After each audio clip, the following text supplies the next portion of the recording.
अस्सलाम वालेकुम। Golden 120 vlog में आपको खुशामदीद कहते हैं। जैसा कि आप तमाम दोस्तों को इल्म है कि मैं सऊदी अरब के मुतालिक अपडेट्स देता रहता हूं, तो इस वीडियो में दो स्पेशल अपडेट्स आपके साथ शेयर करूंगा, आपको बताऊंगा। एक अपडेट्स तो ये है कि सऊदी अरब में जितने भी लोग मुलाजमत करने वाले हैं, नौकरियां करने वाले हैं, ये अंदेशा किया जा रहा है, ये शक ज़हर किया जा रहा है कि सबकी मुलाजमत ख़त्म होने वाली है। एक तो ये अपडेट थी, और दूसरी दूसरी खबर ये है कि सऊदी अरब में कई सालों से लगाई गई पाबंदी का खात्मा हो चुका है। नए असूल और कानून भी आ चुके हैं। इन दो अपडेट्स की खबरों की सारी डिटेल्स आपके साथ शेयर कर रहा हूं। वीडियो को गौर से, ध्यान से आखिर तक लाजमी देख लेना, ताकि किसी किस्म की कोई डाउट, परेशानी ना रहे। सपोर्ट के लिए वीडियो को लाइक कर दे। देखिए दोस्तों, सबसे पहले अगर बात की जाए तो क्या क्या कवानीन हैं, कौन से सेक्टर्स के लिए।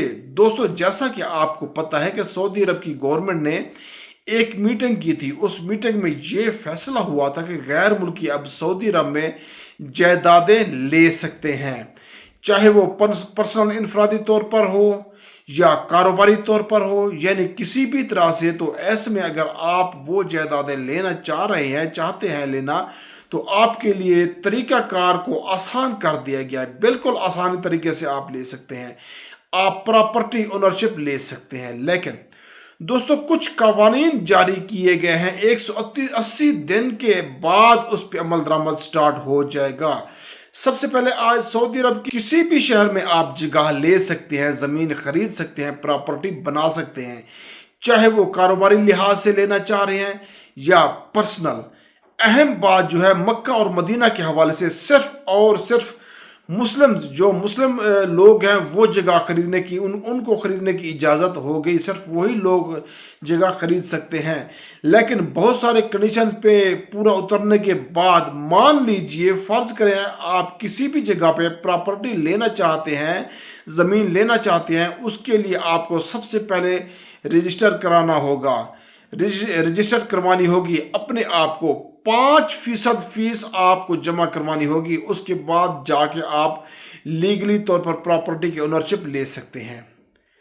दोस्तों, यहाँ पे कुछ चीज़ें ऐसी हैं, अगर आप बदउनवानी से या गैर रस्मी तरीके से ऐसे मामलात प्रोवाइड करते हैं, देते हैं, जो कि जिसमें सच्चाई नहीं है, बददियानती है, लेकिन आप झूठ पर मबनी दस्तावेजात पेश करके प्रॉपर्टी लेते हैं, तो ऐसी सूरत में आप पर बड़े जुर्माने भी लगाए जा सकते हैं, जो कि एक अंदाजे से बाहर तक है। और यहाँ एक स्पेशल जो है कमेटी होगी, उसके पास एक केस जाएगा और ये वही फैसला करेगी। लेकिन दोस्तों, रियल एस्टेट अथॉरिटी की एक मखसूस कमेटी ऐसी जगहों का तयन करेगी जहाँ पे गैर मुल्की प्रॉपर्टी ले सकते हैं, उनको खुली इजाज़त होगी। अब दोस्तों, बात करने वाले हैं कौन से गैर मुल्की खतरे में पड़ने वाले हैं, जिनकी जॉब जाने वाली है। देखिए, रियाज रीजन में ऑटोमेटिक बगैर ड्राइवर के चलने वाली गाड़ियों का कामयाब तजर्बा किया गया। उसका अगला मरला रियाज में स्टार्ट किया जाएगा, जहां पे एयरपोर्ट, मेट्रो और कुछ ऐसी जगह होंगे जहां पे इसको नाफिजुल अमल किया जाएगा, और बगैर ड्राइवर के इस खुदकार गाड़ियों को अमल में लाया जाएगा। तो ऐसे में काफ़ी लोगों की मुलाजमतें खतरे में पड़ने वाली हैं, जो कि पहले से इन शोबों में काम कर रहे हैं, इन प्रोफेशनल्स पे काम कर रहे हैं।